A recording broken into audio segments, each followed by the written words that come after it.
Kalau kita pergi kepada maksud hamba, kalau kita tengok istilah slavery dulu-dulu, apa orang kata apa, kalau hamba ni dia punya konotasi dia apa?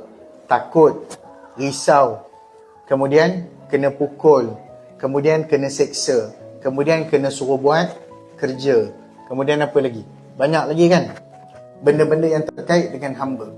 Tapi bila kita sebut hamba Allah, kita takut tak kepada Allah SWT?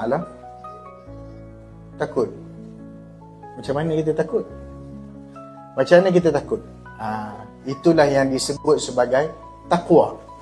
Taqwa tu is how we fear Allah Subhanahu wa ta'ala. Macam mana kita rasa takut kita kepada Allah, tapi takut dalam keadaan kita cinta. Takut tapi kita sayang kepada Allah. Sebab apa? Sebab Allah Ta'ala walaupun kita ni hamba dia, tapi kalau ikut soal perhambaan, hamba ni boleh memiliki ke tak boleh memiliki? Dia boleh own something ke? Dia boleh ada ownership ke tak boleh ada ownership? Tak boleh.